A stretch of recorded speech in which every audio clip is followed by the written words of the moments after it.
Okay, so now that Thyres is done eating, we're going to be talking a little bit. Oh. We're going to be talking a little bit about the current state of Doctor Who action figures. And yes, with me today is special guest star Thyres. Say hello. Surprise. Hi. So yeah. Did you have to mention that, by the way?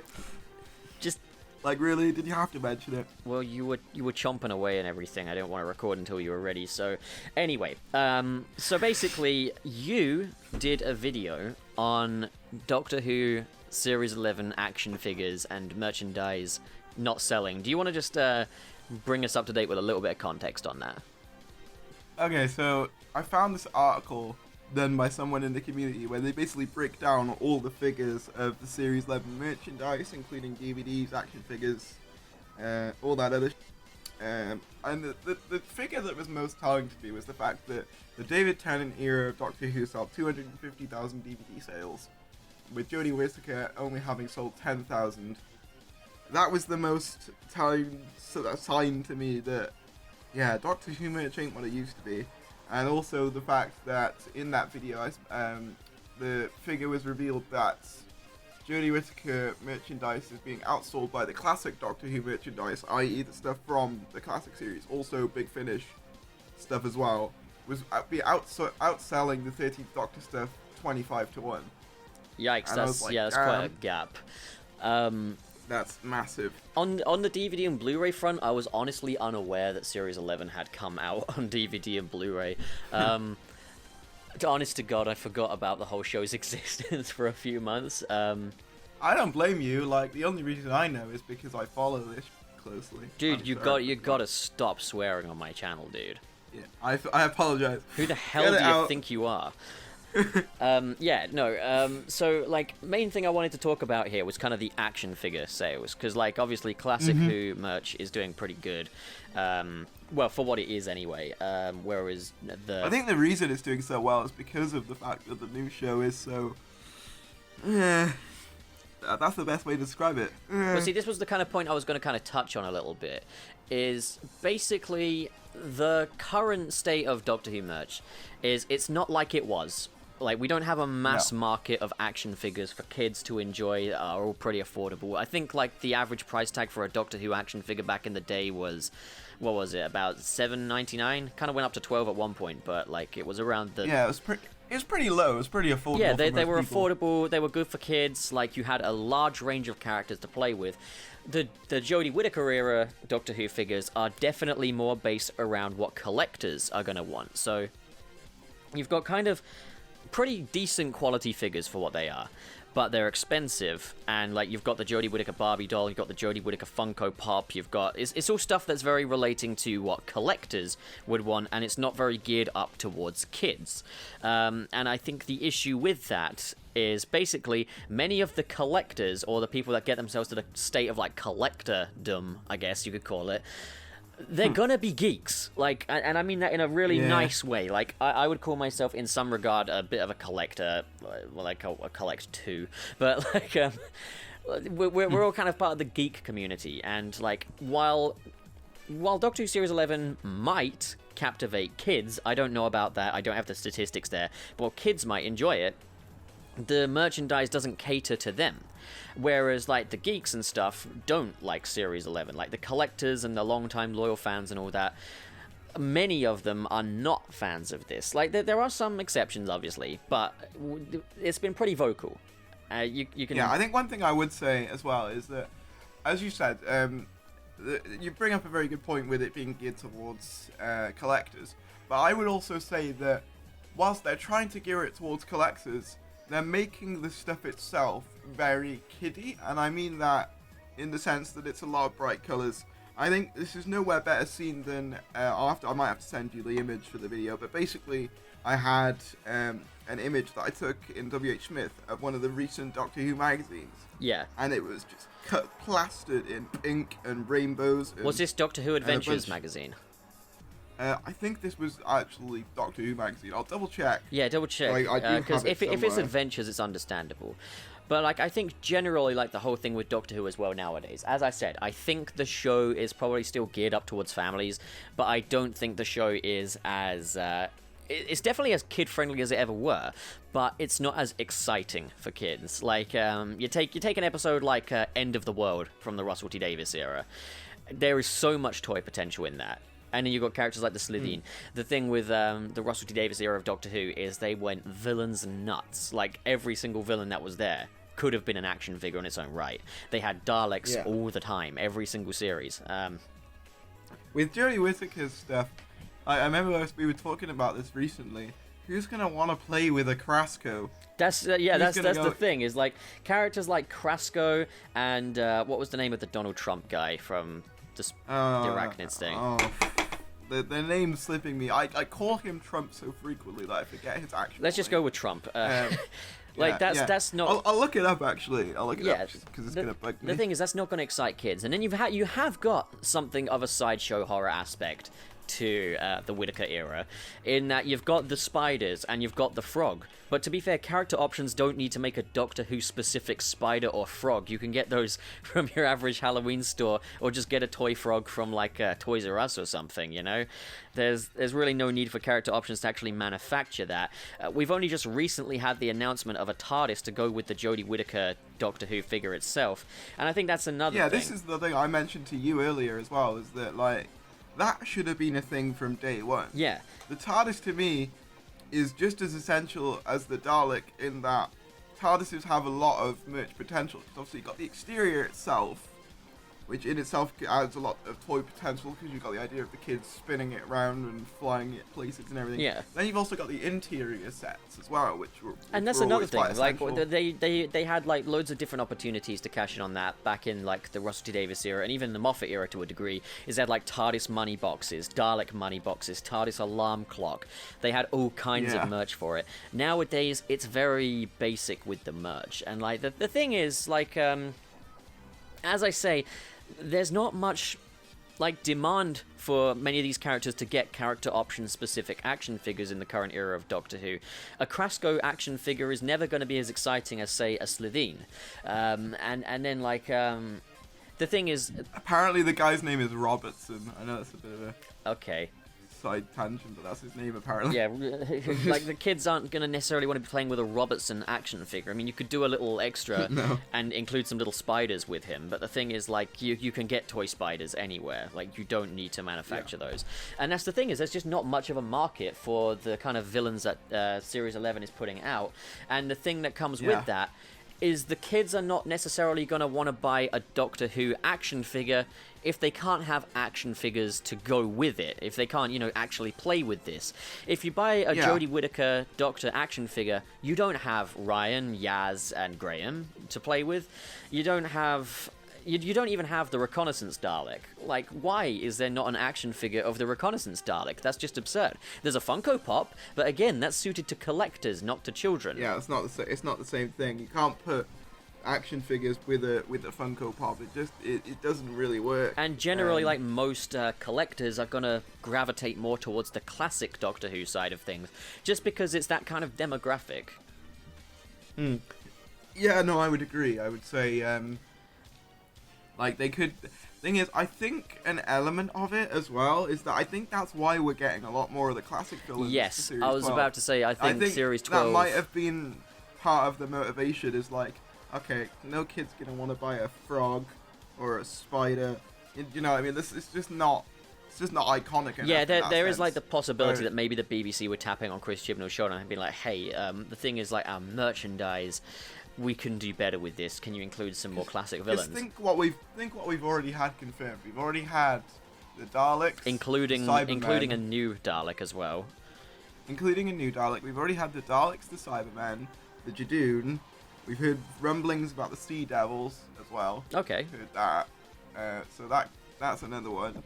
Well, I've heard a number of different monsters be speculated, but point being is that, like, we've already had 3 confirmed. Bear in mind, there's only 10 episodes. The thing with that, though, is, like, you end up with a situation where they're all well, mostly designs we've seen before. There's not really much reason to... I mean, then again, this works out for character options because they don't have to make new molds. But, like, the Jadoon figures and stuff, we've already got them. They already very much exist.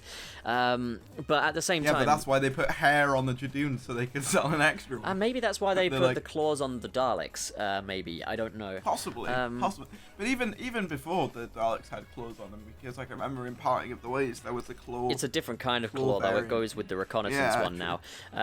But I think there's probably some method to the madness there. It's like they've chosen things like Daleks and Jadoon and made very slight tweaks to them so that Cybermen. When character options roll out these action figures, they don't have to make new molds. They don't have to worry about that stuff. And, you know, I would say you can probably bet that we'll be seeing a new Claw Dalek action figure, because if you remember, character options went absolutely nuts with the action figures of Daleks. They made like a variant with a freaking red handprint on its head because it was the one that Rose touched. Yeah. The thing is, Daleks have always been, like, profitable. Yeah. And they will continue to always be profitable. Because they encapsulate 20th century evil. So they're never really going to go out of fashion, I suppose. You can always use them to tell That's the thing, is interesting stories. The Daleks are pretty timeless if done right. Like, there's not really any kind of stopping point for the Daleks. I know a lot of people think you've done all that you can with them. I don't think we have, to be honest. Like, I could probably... No, I don't think so. I think a good example is your idea to have basically some non-Skaro Daleks. That's the thing, is you can evolve them, you can make different branches, like... Take inspiration from the comic books, maybe, if possible. Like, if there's not like a right situation there, bring us the TV-21 Emperor Dalek with the big round head. Give us... well, you know, just like stuff that draws some inspiration from maybe like the Dalek Chronicles or something like that. That could work really well. Yeah. You could have like another dimension where the Daleks are actually the good guys, and then, you know, you could have what's going on here. You could have a story with Absalom Dark. Like, that would be great. Like, I like the idea that maybe they have Absalom Dark and he's a phony and he actually brings about the Daleks in kind of like a Mysterio-esque twist. That could be really cool. And it's like, yeah, you thought, you know, no one can slay a Dalek. You know, that would be quite a cool little twist. There's a lot of ways they can utilize them, even if they're not at the forefront of the story. You can make a really good, you know, story with the Daleks in there. True.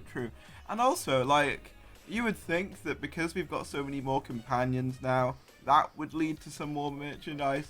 Because, like, you've got more characters to make toys out of. I know that a lot of people would say that, like, kids are not necessarily going to be interested in playing with action figures of just ordinary people. But the thing is, like, I had a Rose Tyler action figure, you know? Yeah, I had Mickey. In my case, obviously, I grew up with more the Matt Smith toys.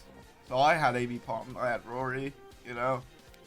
So I don't think that's necessarily true, because if you have the Doctor, normally you gotta have a companion to go with it. I mean, I guess you gotta think of another aspect, is like characters like Rose and Mickey and Captain Jack, on their action figures anyway, all had kind of a distinctive look. Rose had her red hoodie, which said Punky Fish on the back of it, or Funky Fish, I can't remember what it was. The Mickey Smith action figure had that sort of turtleneck sweater thing with the void manipulator thing, and the Captain Jack Harkness figure was dressed like, you know, in his captain gear with his hat and everything. These were very, you know, they all look like kind of different everyday heroes and stuff. The new companions, Yaz is a lady in a leather jacket, Graham's a guy in a leather jacket, and Ryan's a guy in a leather jacket. You know, like, they all kind of dress very contemporary. Whereas, like, I feel like Graham's clothes and Ryan's clothes are pretty much interchangeable. Exactly, like Russell T Davies era Doctor Who characters still had kind of a slight comic bookish look about them. Yeah, I can see that. Yeah, no, I'd agree. I think, like, an issue with trying to go for the more grounded approach is that it's not quite as appealing to look at for things like toys. And then there's also, like, just like, said, there's the matter of Jodie Whittaker's Doctor Who outfit, which I mean, like, maybe I'm drilling too deep here, but I don't think that's a good look. I don't either. People, you know, automatically assume that when I talk about negatively about anything about Series 11, it's because, you know, it's because you don't like Series 11. It's like, not really. If this was in any other, if that costume was in any other series, even if it was a good series, I still wouldn't like the outfit. The thing is, like, it's not feminine. well, not particularly feminine, but nor is it particularly androgynous either. It's just kind of a load of clashing clothes. It's not that unique, but it's not that, like, it's not that unique, but it's not that interesting either. I really think that, not... Series 11 had a really good opportunity for storytelling in having the Doctor explore her femininity a little bit, or maybe explore that femininity from the angle of someone that's used to being male all this time. And then, we could explore maybe that this Doctor is going gradually from more androgynous to becoming more of a Time Lady or something like that. And I know that a lot of people would say that's making too big of a deal of the gender, but I think it's an elephant in the room that should be addressed, because there's a lot of really good storytelling potential there. I mean, I'll say, I think they did the gender swap for the Master a lot better than they've handled it for the Doctor. Kind of, but kind of also not. I still think Missy should have still been called the Master. Just for giggles, you know. I know it doesn't fit, I don't know, but I don't think they should have changed the name. I would take the Missy approach over the 13th Doctor approach. I would also say there's stuff surrounding Missy that's handled worse than the gender swap in the Chibnall era. Is like when we had quotes where the Master saying, "Is the future going to be all girl?" and then Peter Capaldi we can only hope. Yeah. Stuff like that is just too on the nose. But I think that was more to hint towards what was to come next, rather than but I don't know. I feel the character of Missy herself. I feel like that was a mishandling. I feel like, to his credit, I still say that Series 11 could have been a lot worse. Especially on the political end of things. I really don't think the series is good.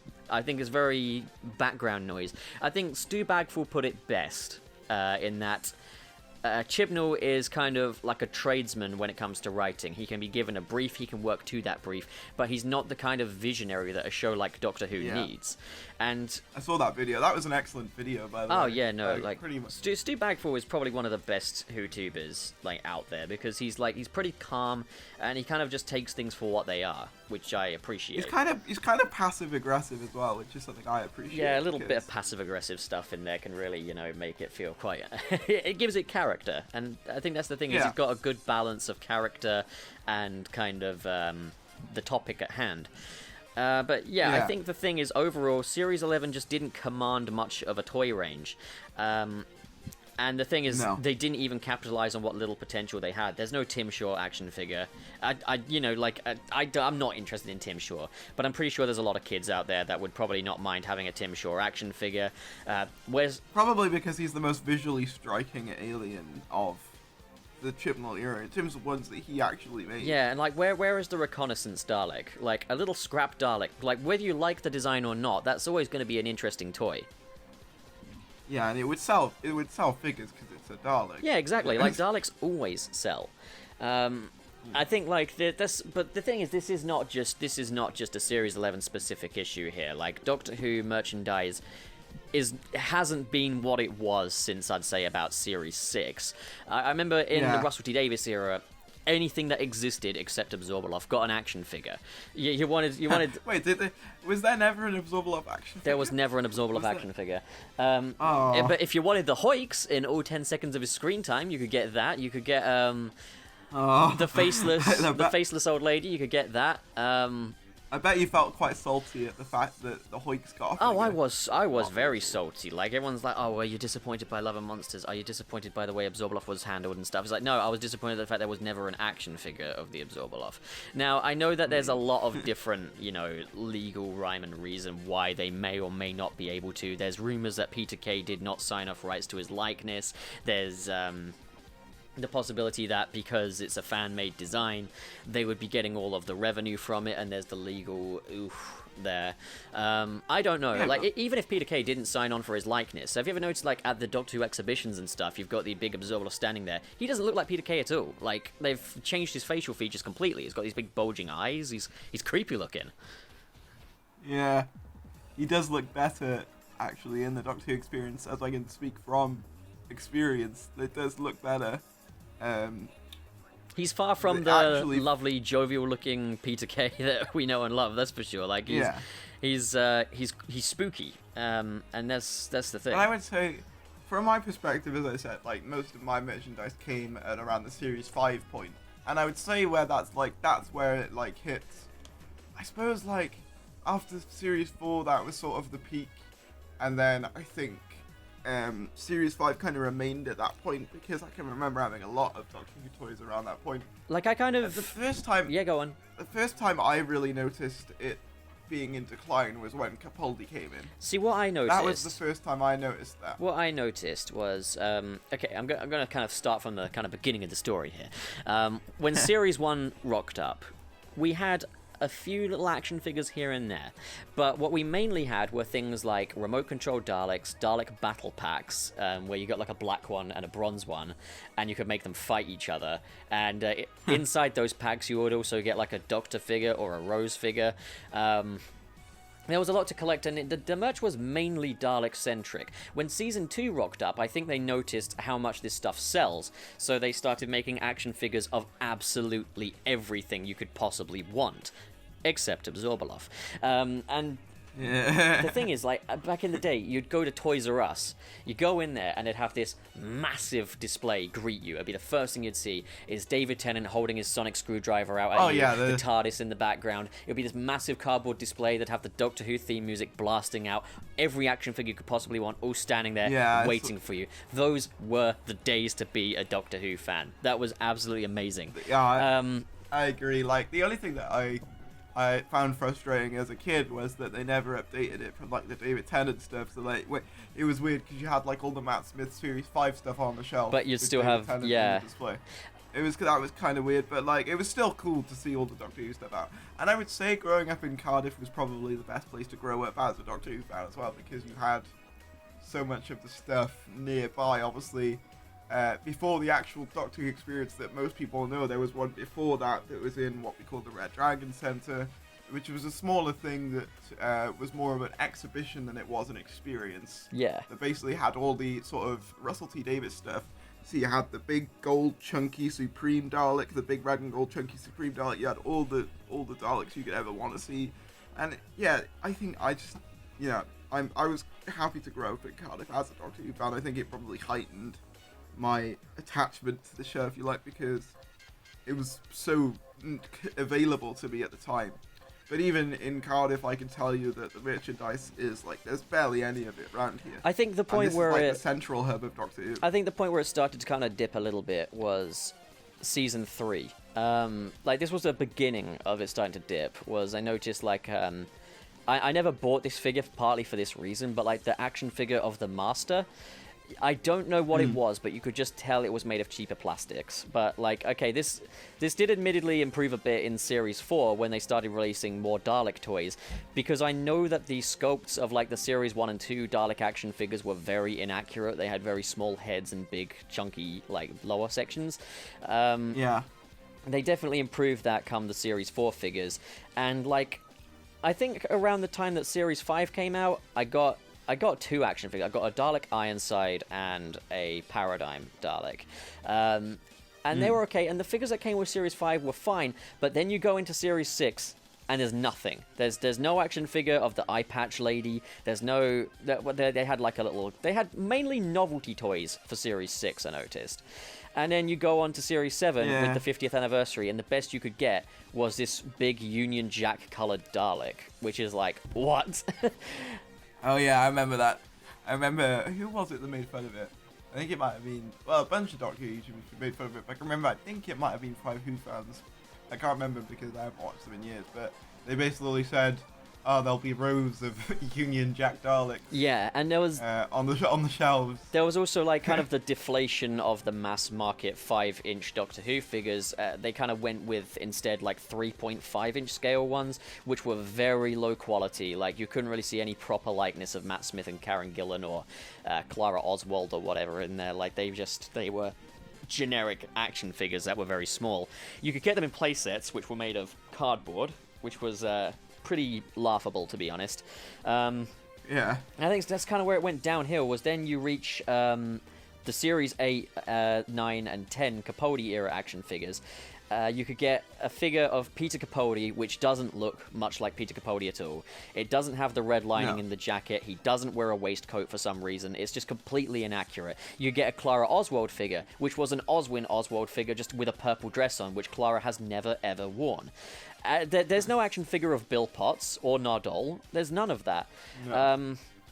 I mean, to be fair with Nardole, maybe they couldn't get Matt Lucas's likeness. I'm not The sure. thing is, they usually could, and I think when they did like the Little Britain tour things, they had Little Britain action figures for a little brief period of time.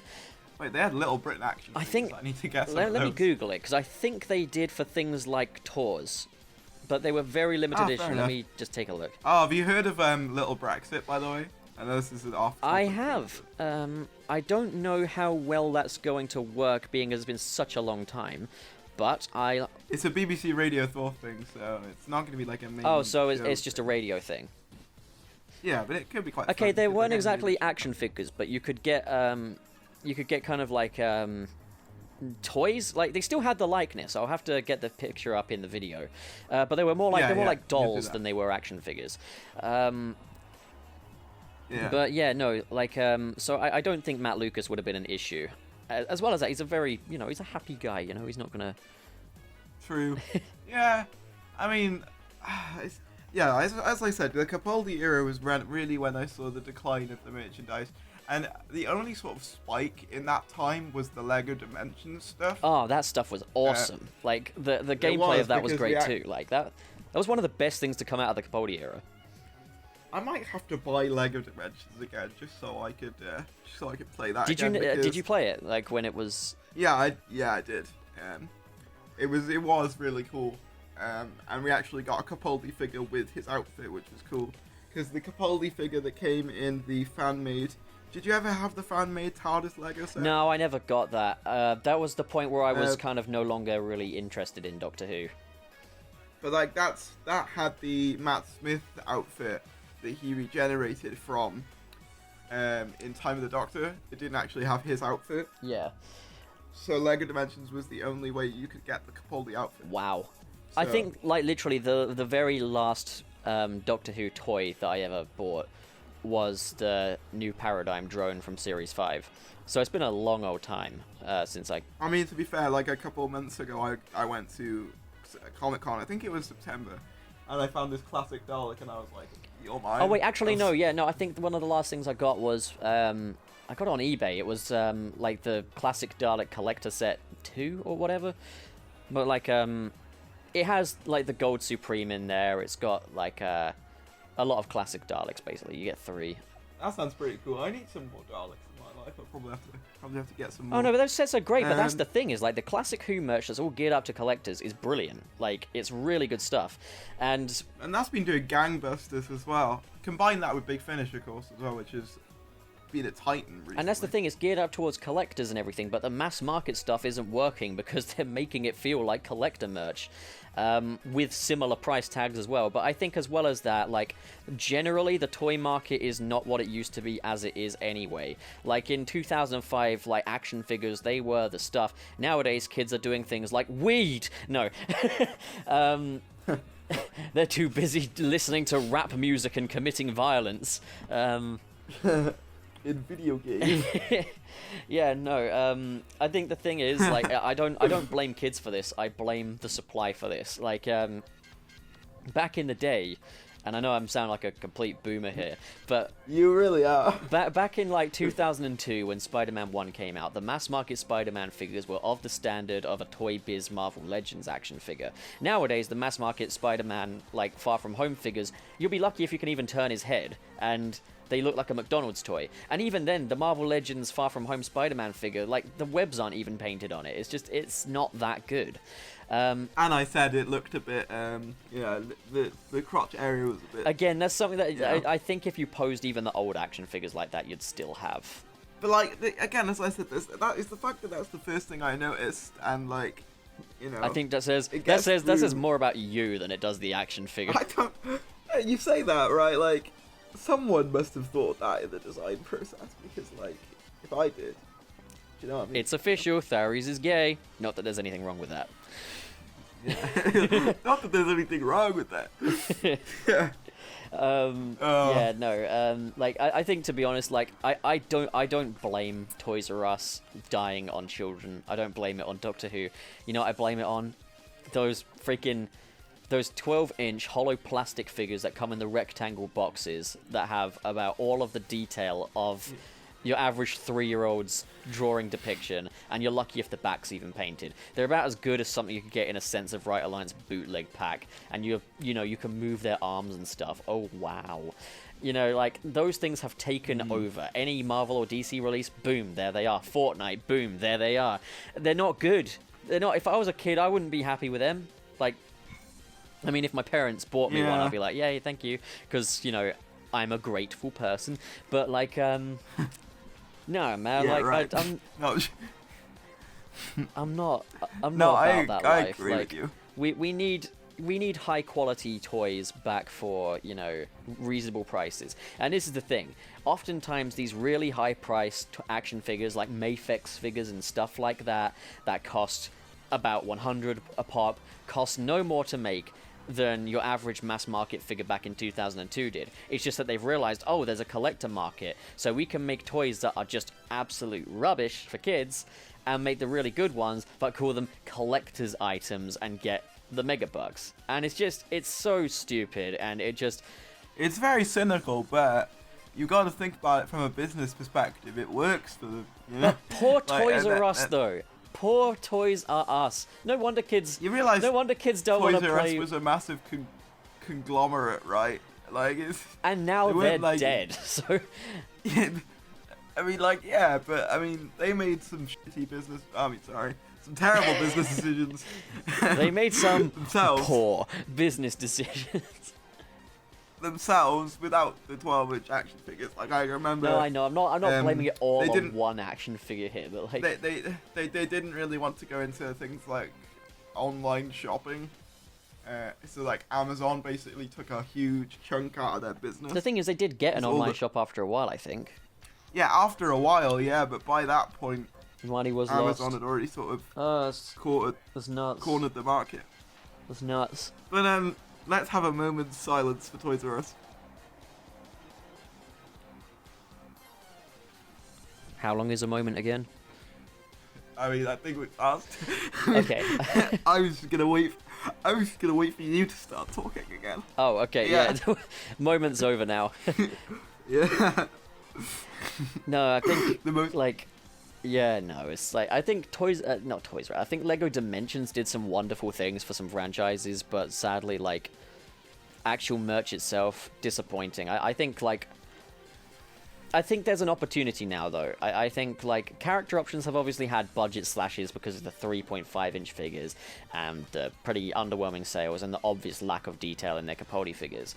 I think they need something there where they can kind of count on re-releasing old sculpts, and I think Series 12 will do that, but the Cybermen are getting a redesign, but, you know, we'll see how that goes. Yeah, but that's judging by the pictures of that design, it only looks like a slight deviation from the Nightmare and Silver variants. I don't know, I mean, like, they've got more it looks chunkier. classic looking heads. It looks chunkier as well. I wouldn't say so. Also, that's a point, yeah. Like, another comparison. Remember the Russell T. Davies era Cyberman figures? Just the creme de la creme. They were brilliant. The Nightmare and Silver era Cyberman action figures, for starters, completely out of scale, and they weren't good. They weren't. Yeah, true. I don't know, man. I think, like, the issue becomes that, like, not as many people are interested in Series 11 as they were the Russell T. Davies stuff. Like, you know, dare I say it? I mean, I'm probably gonna get people who disagree with me on that, but, like, the people who are interested currently aren't the types to buy merchandise. Yeah, like there's a lot of like people that do like Series 11. I'm not even going to try and dispute that. I'm not going to say, No, oh yeah. There are. I'm not going to say, oh yeah, Chibnall's definitely getting fired tomorrow. But like, No, it clearly does have its fans, and I'm not disputing it's just that the but- fans that it's got are generally more casual or passive audience members than what's come before, because the show's not as daring as it was before. As Stu Bagfull said, it's just kind of white noise on the TV now. And as I mentioned, you know, the numbers don't lie. Like, not as many people are buying Doctor Who merchandise as they once are. At least not the new Doctor Who. But I think that's simply because the supply just isn't there. Like, there is not any I think merch. that's part of it, but I also think that you're not going to buy merchandise of a series you don't enjoy. Yeah, that's also true. I Yeah. think that the truth is they need to basically bring back classic villains, which is what Chibnall's done, but I think they also need a writer that's kind of a visionary on the level of Russell T Davies to really... Just bring back Russell T Davies. He's not coming back. He said he's not going to come back. Which is sad, because Yeah, it really seems like he's the only person that can really helm this ship in a way that the general audience and fans alike are going to be able to agree on. I mean, I know that there's a lot of... Yeah, I feel like there could be someone else, we just haven't got to them, and I think an issue with the way Doctor Who is run, that it's always passed between the friends. Yeah, and it always Obviously- goes down a peg. It's always like, okay, you worked below me for a good reason, but now you're going to get to do what I do, and I'm going to leave. Yeah. Like, stop passing it down. Start passing it sideways. Or up. Like, get some people who have, like, Even worked better. on some bigger or, like, yeah, start getting people who worked on bigger shows. The thing is, they need I to always thought- grow it to get to that point, because otherwise they're just not going to be interested. The money's not going to be there. I think that's another thing. Like BBC, the money is not there compared to things. So like, you're not going to get like your average Netflix TV series producer working on Doctor Who while it's still under the BBC, because True. like the BBC, I'm not going to dispute that they're good people. They're good people, but like once you're just don't have once you're in that circle, fun. it's hard to get out and it's hard to grow. That's what I've heard generally. Yeah. There's a lot of people that work for the BBC. It's like once you're there for life, and the money just isn't there. I think, yeah, as I said though, like, I think they need, like Chibnall wanted to do like an entire clean out with new people. I think that should be done, like, again, but like, don't let the showrunner pick the next showrunner. Yeah, like just literally. I think that's. I just think that it's kind of like when you have. Oh, how do I explain it? It's like when you have like really old people making the decisions for like the younger generation. Well, yeah, like they're not like the thing is to pick the next showrunner. You kind of got to have something of a vision for what comes next. But if you are the person that had the vision the last time, maybe you shouldn't be picking the next person's vision. If you get me. Yeah, I mean it worked for Russell T Davies. But I mean, we don't like, even know. Like it could even be the BBC picking them, not like Moffat and Russell T. We don't know how it works. But I think Russell T did recommend at least. he made a good decision with Moffat. I don't think it paid off, but like I don't think Moffat was perfect. But the thing is, like I think he did all he could. I think he ran the show in his own way. I definitely. Yes, it wasn't perfect, but I think I mean, I definitely. what it was. I would consider the Moffat era a downgrade from the Russell T Davies era. And the thing is, the Moffat era has definitely delivered a lot more cringe than the Chris Chibnall era has, but at the same time, it also But the Chris Chibnall era is only one series long, so. Yeah, I know. I mean, I guess in Moffat's first season there wasn't actually that much cringe, but like Plus, also, like, you gotta think how many like scrunch faces have you seen? Pictures of like Jodie Whittaker's face, like being all weird. And, I guess it depends on the subjectivity of cringe. Of her saying "fam" and tongue. Yeah, no, slap or that's biology. cringe right there. What I mean is like the fan cringe stuff and the Oh, right. like yeah. literally the yeah, true. overly melodramatic dialogue in episodes like Asylum of the Daleks and stuff, where they're just trying to build tension so badly through dialogue and it doesn't work. Like, where it's like, does it surprise you to know the Daleks have a concept of beauty? And I thought you'd run out of ways to make me sick. But hello again. That's so. At least that dialogue's interesting, though. I know, like, but that's it's what I would so say, at least. over the top. Like, But at least that made you think. Like, whereas with Chibnall's dialogue, it just like it comes out of a book called How to Write Doctor Who 101. smart boy, biology. Like, that's what it feels like. It feels like he got a book called Doctor Who for Dummies and basically just teared out the pages and put it into his script. The Doctor's got to have a speech at the end of the first episode. Tick. The Doctor's got to fall out the TARDIS. Tick. That's the It's thing, just yeah. I mean, like, the thing is, It's just like a giant checklist. Moffat is also guilty of that, and even to a degree, Russell T Davies is guilty of that. But Russell T Davies pioneered a lot of the things that we consider to be formulaic at this Yeah, I mean, I can say this, time. at least Chibnall never retconned the Time War. That's one thing I'll always give Chibnall over Moffat, is at least he didn't retroactively ruin parts of classic Who lore. Like, for example, the fact that Doctor Who would never have happened had Clara Oswald not chose the TARDIS for him. Oh, yeah, fair. Yeah. Like, at least don't Chibnall remind me. hasn't done that. I'll give him that. Okay, I think True. I think we're on a good point to kind of call it quits now, I think. Do you have anything further to say that isn't long? I think just you put me in an awkward position now, but no, I think like we might see more in Series 12. I think we probably will, because we're gonna get more classic villains. I think Series 12 will be better. Like, I've got kind of more of a compulsion to tune in a little bit now, knowing that there are some familiar faces I like. Yeah, at least that Series 12 has that going for it. Plus, Chibnall said he's gonna do some more things with Yaz, which I thought was severely lacking in Series 11. So, you know, it feels like he's listened to a couple of things, but not a lot of the things that I would have wanted him to listen to, but, you know, Yeah. we'll see, I guess. And That's my closing statement. We'll just have to wait and see. okay.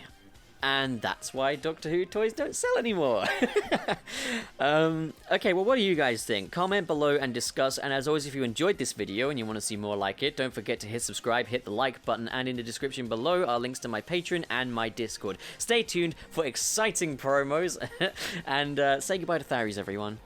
Bye. Bye, bye, bye, bye. Bye. Bye. Subscribe to me, by the way. Yes, he has a YouTube channel. I will link it in the description below. You probably knew about it already and decided not to subscribe for your own reasons, but hey. Oh, hey gang, look at this. Channel Goat is back. But he's got bad news. His computer was hacked by the Adzinco gang, and they leaked his private information. And now his goat cojones are there for everybody to see. Ah man, that's quite a predicament you got there, Channel Goat. And the thing is, you're not the only one. Do you know how many people get hacked per year and have their personal information and data spread online for all to see? A lot. Like, look it up. And I know what the rest of you are thinking. It hasn't happened to me, yet. Well, emphasis on yet. I mean, how old are you? Right, now how long is the average human lifespan? That's a lot of time that you could get hacked in. And by the time that's done, everybody is gonna know what your pee-pee looks like. Do you really want that? Do you really want the world to see your pee-pee? You run that risk every single day, guys. Seriously, hackers, pretty talented people. Which is why I, for one, use NordVPN to protect my private information and my Nords. It shuffles your data so that it can't be found by hackers, but not only that, it can also unlock the worldwide range of Netflix. And like, who wouldn't want that, right? Now you can really maximize your subscription. The fact is, guys, you could save yourself the stress and a lawsuit by simply browsing with NordVPN. And I've made it easy for you. A link is in the description below. And this subscription comes with a promise. Nobody has to know what you're into anymore. You little furry you. Anyway, sign up today. Seriously, do it. Please? For your sweet little puppy. This video is brought to you by Zentai for all your cosplay needs. Link is in the description below and they are very cool and good. Cosplay your favorite characters or send in one of your own designs. Affordable prices and very high quality. Made to order and made to measure. But most of all, made to be heckin' awesome, if you couldn't already tell. Guys, can you believe where we are now and where we started? How long ago it was that Channel Pup, or Channel Goat even, came about? Because it really wasn't that long when you think about it. Can you believe the amount of support I've received from this community, from all of you subscribing to the channel and everything? It's unreal. It's a dream come true for me. But behind the YouTubers you watch usually comes a bit of a truth, is that they're often dirt poor. Now, I've had the good fortune of being able to grow this YouTube channel and hopefully turn it into a career, but I'm gonna need a little bit of help along the way, to even the odds, to make ends meet, so that I can use all of the possible time that I have to make videos for you guys as opposed to doing something mundane for barely enough money to make it worth its while. I've done all that. I've lived that life. The fact is, together we all built Channel Pup. We made it what it is today, and I want to keep the ball rolling on that. I don't ever want to stop doing this because this is the most gratifying job I've ever had, and I think the most pleasurable hobby anyone could ever have. I don't take any of the support that I receive from you guys for granted, but if in any way you're wondering if maybe you could do a little more for the channel even, then I want to direct you to the Patreon link in the description below. It would mean the world to me to have your support via Patreon. It can help me to make ends meet. It can help me to better my content. It can help me to have more time to really work on this stuff. But you know what? I'm not just going to take your support and run. No way, Jose. In the Patreon, you can access exclusive videos via the Pups Project Room playlist, where you can see different projects that I've been working on or have worked on that have either not made it to YouTube for general viewing or have been cancelled, or, well, you can get a little view of the process that goes behind the Channel Pup videos and productions. As well as that, you tend to get advanced previews of the bigger Channel Pup projects, our tentpole event projects. If you've seen Marvelous Tales of Spider-Man, you'll be aware that that was released on the Patreon first, and 20 days later approximately was released for general viewing on YouTube. That's not the only time I'm gonna do this, but you know what? If you can't do the Patreon or are just not interested in doing the Patreon, I fully understand. Like, it's still a big ask in my opinion, and what counts most is your support. So as always, thank you so much, guys. I've been Channel Pup, and I will think of a better catchphrase next time. Now please leave